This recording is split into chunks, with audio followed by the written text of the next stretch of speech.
Assalamualaikum warahmatullahi wabarakatuh.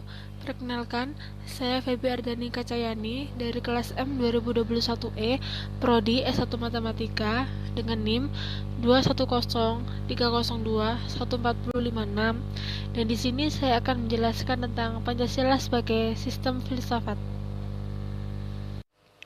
Pancasila sebagai sistem filsafat memiliki makna yaitu dasar mutlak dalam berpikir dan berkarya sesuai dengan pedoman saling menguatkan antara sila yang satu dengan sila yang lainnya. Filsafat Pancasila sebagai pandangan hidup bangsa Indonesia yaitu Pancasila memberi petunjuk mencapai kesejahteraan bagi seluruh rakyat Indonesia tanpa dengan membedakan suku, agama, dan ras. Filsafat Pancasila sebagai pandangan hidup bangsa dan bernegara yaitu semua aturan kehidupan hukum kegiatan dalam kehidupan berbangsa dan bernegara berpedoman pada Pancasila karena Pancasila merupakan sumber dari segala sumber hukum bangsa Indonesia dan negara Republik Indonesia. Nilai objektif dan subjektif Pancasila sebagai sistem filsafat. Yang pertama, nilai Pancasila timbul dari bangsa Indonesia itu sendiri. Yang kedua, nilai Pancasila merupakan filsafat bangsa Indonesia. Yang ketiga, Pancasila merupakan nilai-nilai yang sesuai dengan hati nurani rakyat Indonesia. Pokok-pokok pikiran dalam Pancasila. Pokok pikiran adalah disebut juga konsep-konsep dasar. Sebagai suatu filsafat Pancasila yang rumusannya tercantum dalam pembukaan UUD 1945 mempunyai pokok-pokok pikiran dalam bidang ontologi, epistemologi maupun aksiologi. Yang pertama yaitu bidang ontologi, adalah bidang yang membicarakan hakikat yang ada atau keberadaan dari segala sesuatu, termasuk di dalamnya keberadaan alam semesta, manusia, dan yang kedua, bidang epistemologi yaitu cabang filsafat yang menyelidiki sumber, proses, syarat, batas, dan kebenaran ilmu. Yang ketiga, bidang aksiologi yaitu bidang filsafat yang menyelidiki pengertian, jenis, tingkatan, sumber, dan hakikat nilai. 4 pokok pikiran diantaranya yaitu pokok pikiran pertama, negara dilindungi segenap bangsa Indonesia dan seluruh tumpah darah Indonesia dengan berdasar asas persatuan dengan mewujudkan keadilan sosial bagi seluruh rakyat Indonesia. Dalam pengertian ini diterima pengertian negara persatuan, negara yang melindungi dan meliputi segenap bangsa seluruhnya.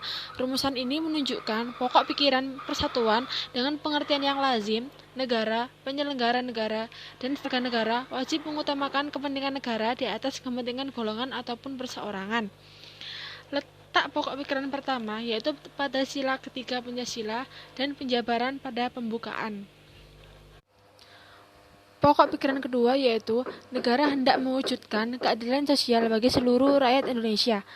Pokok pikiran kedua merupakan pokok pikiran keadilan sosial yang didasarkan pada kesadaran bahwa manusia Indonesia mempunyai hak dan kewajiban yang sama untuk menciptakan keadilan sosial dalam kehidupan masyarakat.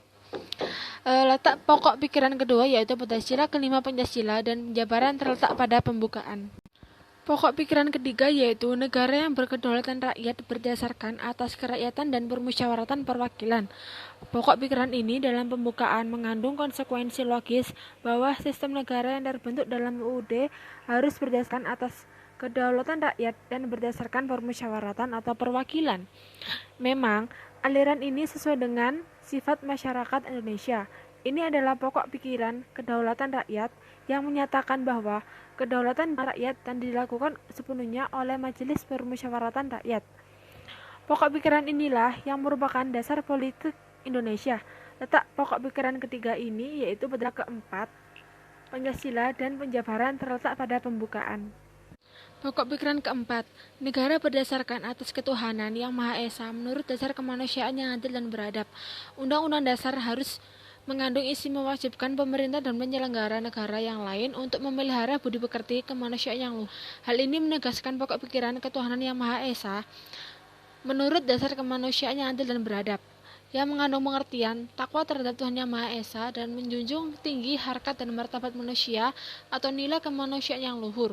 Pokok pikiran keempat merupakan dasar moral negara. Letak pokok pikiran keempat yaitu pada sila pertama dan sila kedua Pancasila dan penjabaran terletak pada pembukaan. Pengertian nilai, moral, dan norma. Nilai adalah sesuatu yang didambakan, sesuatu yang diinginkan, dan sesuatu yang diidealkan. Bertolak dari pengertian itu, maka setiap orang memiliki nilai, yaitu sesuatu yang didambakan dan diidealkan. Pengertian nilai menurut beberapa ahli. Menurut Zahiri, tahun 1999, nilai adalah harga, makna, isi, dan pesan, semangat, atau jiwa yang tersurat dan tersirat dalam fakta, konten teori, sehingga bermakna secara fungsional.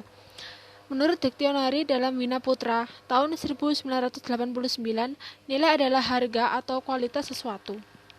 3 macam nilai menurut Nontonegoro antara lain, yang pertama, nilai material, yaitu segala sesuatu yang berguna bagi kehidupan manusia yang menyangkut jasmani atau material manusia. Yang kedua, nilai vital, yaitu segala sesuatu yang berguna bagi manusia untuk mengadakan aktivitas atau kegiatan.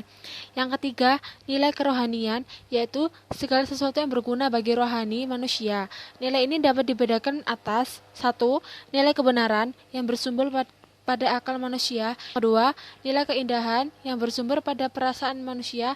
3. Nilai kebaikan atau moral yang bersumber pada kehendak manusia. 4. Nilai religius yang merupakan nilai kerohanian tertinggi dan mutlak bersumber kepercayaan dan keyakinan manusia. Selanjutnya adalah moral. Moral berasal dari kata mos atau mores yang memiliki arti kesusilaan, tabiat, kelakuan. Moral adalah ajaran tentang hal yang baik dan yang buruk yang menyangkut tingkah laku dan perbuatan manusia. Norma merupakan pedoman atau patokan bagi perilaku dan tindakan seseorang atau masyarakat yang bersumber pada nilai. Aspek konsep moral. Yang pertama, kesadaran moral. Yang kedua, kesadaran hidup berdemokrasi. Yang ketiga, pengetahuan nilai moral. Yang keempat, pemahaman materi demokrasi. Yang kelima, pandangan ke depan. Yang keenam, manfaat demokrasi ke depan. Yang ketujuh, penalaran moral. Yang kedelapan, alasan senang berdemokrasi. Yang ke-9, pengambilan keputusan. Yang ke-10, bagaimana cara hidup demokratis. Aspek sikap moral. Yang pertama, kata hati. Kata hati kita tentang hidup bebas. Yang kedua, rasa percaya diri. Rasa percaya diri kita pada bebas berpendapat. Yang ketiga, empati. Empati kita pada orang yang tertekan. Yang keempat, cinta kebaikan, yaitu cinta kita terhadap musyawarah. Yang kelima, pengendalian diri, yaitu pengendalian diri kita terhadap kebebasan. Yang keenam, kerendahan hati, yaitu menjunjung tinggi dan hormati pendapat lain. Perilaku moral atau moral behavior mencakup kemampuan atau compliance, kemauan atau will, dan kebiasaan atau habit. Aspek perilaku moral. Yang pertama, kemampuan. Kemampuan menghormati hidup berdemokrasi. Yang kedua, kemauan untuk hidup berdemokrasi. Yang ketiga, yaitu kebiasaan. Norma adalah sumber dasar hukum yang menguatkan kedudukan konsep nilai dan moral serta perilaku yang dilakukan. Norma merupakan kesadaran dan sikap luhur yang dikehendaki oleh tata nilai untuk dipatuhi.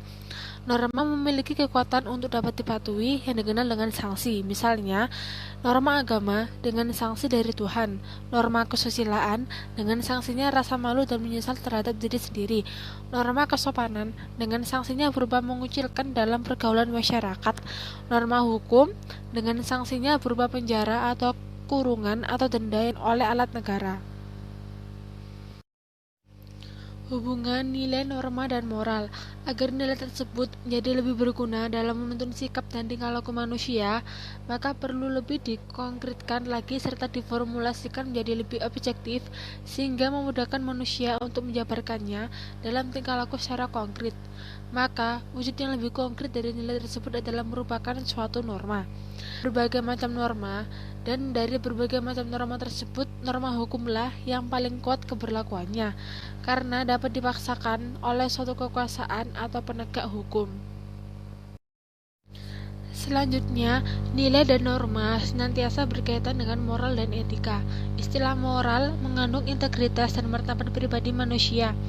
Derajat kepribadian seseorang ditentukan oleh moralitas yang dimilikinya. Makna moral yang terkandung dalam kepribadian seseorang itu tercermin dari sikap dan tingkah lakunya.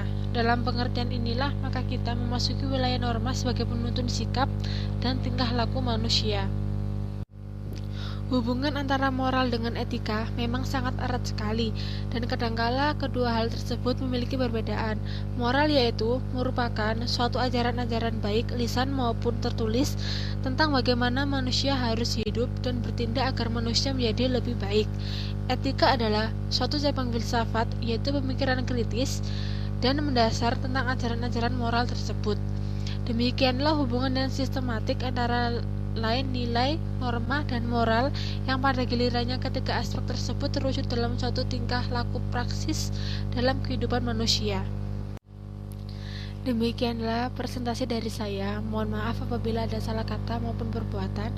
Saya akhiri. Wassalamualaikum warahmatullahi wabarakatuh.